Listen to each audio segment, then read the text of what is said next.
Halo Mister, Eh, perkenalkan nama saya Novaris Malo, Prodipak semester 5. Di sini saya akan mengerjakan tugas video khotbah singkat dari mata kuliah homiletika. Pertama-tama, sebelum awali khotbah ini saya akan buka dengan doa. Mari kita berdoa. Bapa Elohim Yahweh, kami sungguh bersyukur Tuhan atas kebaikan-Mu. Engkau telah menolong hidup kami, melindungi hidup kami, hingga kami ada sebagaimana kami atas karena kehadirat-Mu Tuhan. Urapi kami Tuhan dalam penyampaian khotbah ini, sehingga khotbah ini berasal daripada Engkau Allah satu-satunya. Berfirmanlah bagi hamba-Mu ini Tuhan, di dalam nama Yesus Kristus, Tuhan Juru Selamat kami. Haleluya. Amin. Sekali lagi salam. Di sini saya akan memberikan khotbah atau dengan tema yaitu kesombongan yang menjatuhkan. Saya akan mengambil dari poin khotbah saya yang terambil dari kitab dalam Perjanjian Lama, yaitu kitab Yesaya 2 ayat yang ke-11. Di situ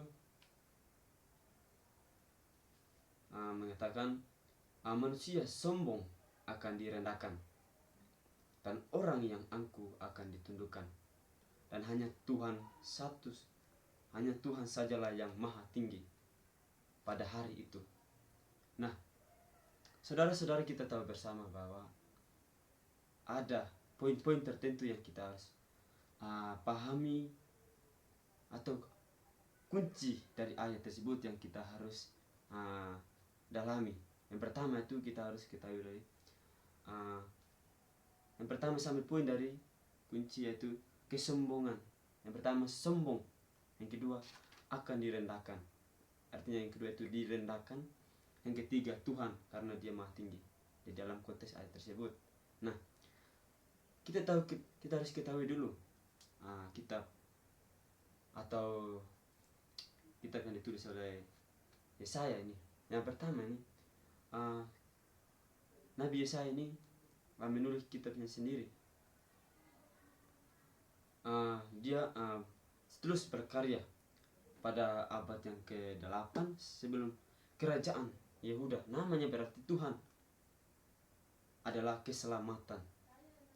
Dan ia merupakan anak dari Amos. Pelayanan kenabian Yesaya berlangsung sekitar 40 tahun, terutama pada masa pemerintahan 4 raja Yehuda.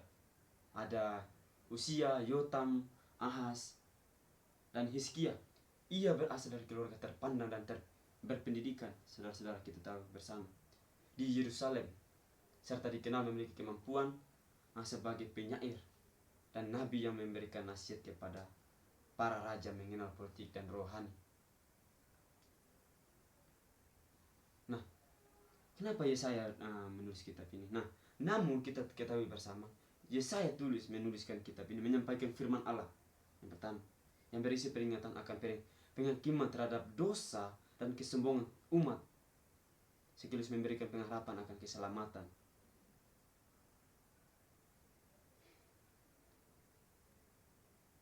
Dan pesan-pesan dari kitab Nabi sangat relevan dengan konteks kitab dan ayat tersebut, yang mengingatkan bahwa manusia sombong akan direndahkan karena hanya Tuhanlah yang maha pada akhirnya.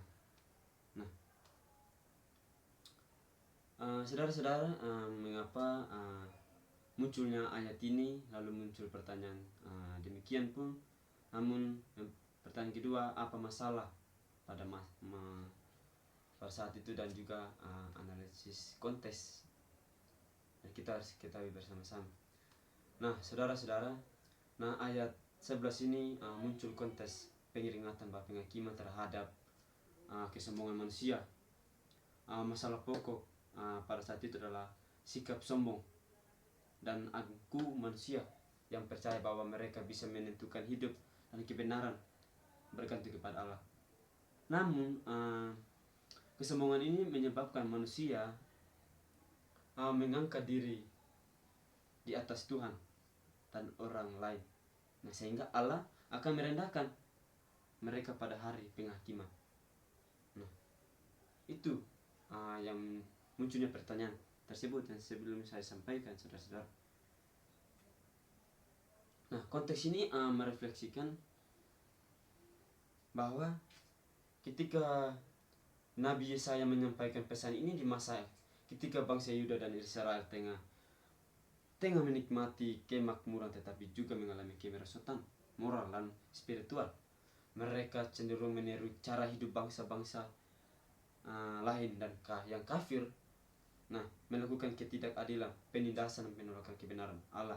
Oleh karena itu, ayat ini menegaskan bahwa hanya Tuhan yang Maha Tinggi, saudara-saudara, yang akan ditinggikan, pada sementara manusia yang akan sombong dan direndahkan ditentukan sebagai akibat perilaku angkuh mereka, saudara-saudara kita bersama.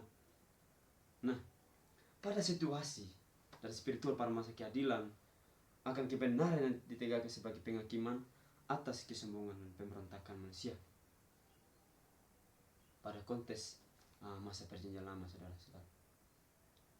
Saya menggali semua ini karena supaya nyambung dengan ketika saya membahas ayat kuncinya. Saya akan menganalisis ayat kuncinya tersebut. Nah, saudara-saudara yang dikasihi oleh Tuhan Yesus Kristus,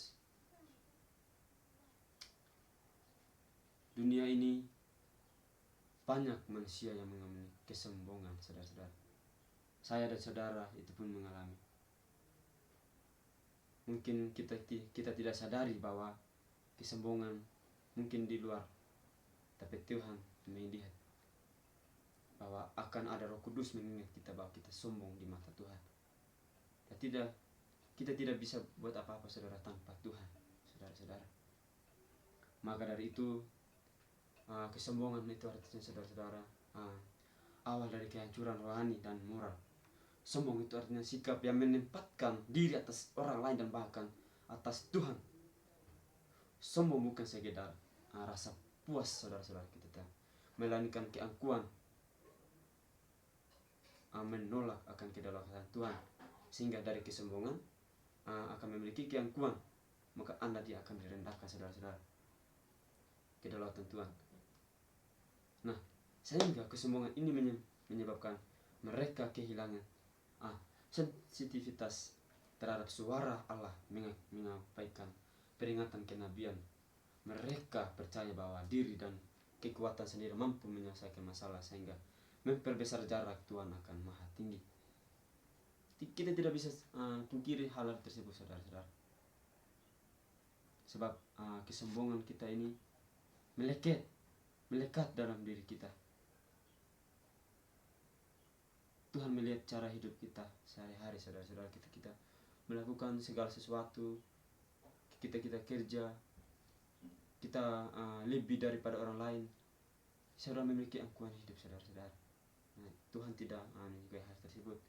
Namun bait yang kedua saya akan membahas tentang direndahkan. Prosesnya itu rohani, kesadaran akan pemulihan hidup kita. Nah, mengingatkan bahwa manusia itu sombong akan direndahkan, saudara-saudara. Sehingga ketika dari sombong akan direndahkan. Ini sebenarnya merupakan tindakan Allah yang bertujuan membangun, bukan hanya menghukum. Tuhan merendahkan orang-orang yang angkuh sebagai cara untuk menunjukkan bahwa jalan manusia tidaklah sempurna akan kebenaran, dan serta kuasa yang sejati akan hanya dari Allah, saudara-saudara. Dan ini tidak dipikir sama sekali, saudara. Hanya Tuhanlah satu-satunya kita andalkan.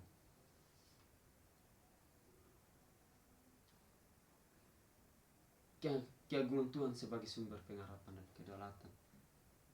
Karena Tuhan itu Maha Tinggi, saudara-saudara. Itu poin yang ketiga. Kita tahu bersama bahwa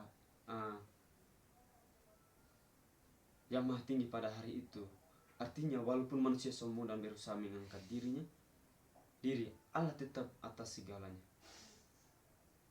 Allah itu ada di atas kita, saudara-saudara. Kita jangan melebihi Allah, saudara-saudara. Tapi Allah hanya kita yang menunjukkan sikap dan tindakan kita yang sempurna akan kehendaknya, saudara-saudara. Dia Raja yang adil dan penguasa seluruh alam semesta yang akan menegakkan keadilan dan kebenaran. Nah, sebagai orang percaya, kita diingatkan untuk menghindari sikap sombong, saudara-saudara. Cenderung mengangkat diri sendiri dan meremehkan orang lain. Dan ini menegur akan diri saya dan saudara-saudara melihat situasi dalam kehidupan kita sehari-hari. Kesombongan akan memisahkan diri kita dari Tuhan dan sesama, serta menutupi mata hati dan kebenaran dan kasih Allah.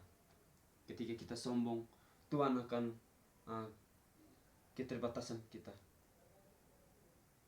kembali kepadanya dan bertumbuh dalam kerendahan hati. Hanya dengan kerendahan hati kita dapat membuka ruang yang maha kuasa dan penyertaan Allah yang maha tinggi dalam hidup kita. Kita harus meletakkan Tuhan sebagai pusat kehidupan, bukan dari diri sendiri. Di dalam kerendahan hati kita juga diajak untuk melayani, mengasihi sesama tanpa memandang rendah atau tinggi, memberikan teladan hidup yang mencerminkan kerajaan damai Allah.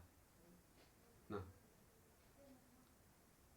apa implementasi dalam kehidupan kita sehari-hari? Yang pertama, untuk menjalinkan hubungan dengan Tuhan lewat sikap doa, membaca firman, agar kita terhindar dari kesombongan dan makin rendah hati. Terkadang saya juga, saudara-saudara, tidak pungkiri hal tersebut. Terkadang saya juga meleset dengan hal tersebut. Dan ini saya butuh perjuangan, proses yang sangat berat. Terkadang saya diuji, terkadang dicobai dengan situasi keadaan lingkungan tersebut.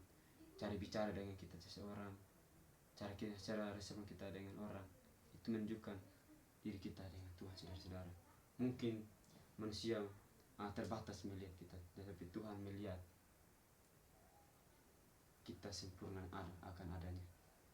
Namun sikap kedua, kita harus menghargai dan melayani orang lain dengan sikap rendah hati dan kasih, bukan dengan sikap merendahkan.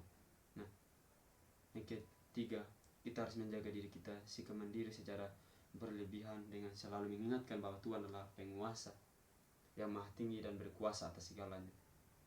Nah,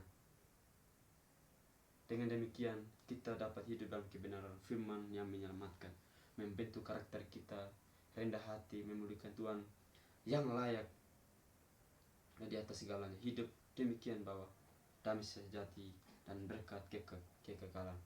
Demikian firman Tuhan. Kiranya firman Tuhan ini memberkati kita semua. Shalom. Mungkin hanya ini dari khotbah saya, dari tugas ini. Jika ada kesalahan kata atau penyampaian, saya mohon maaf, izin pada Mister yang telah memberikan tugas ini. Terima kasih. Shalom.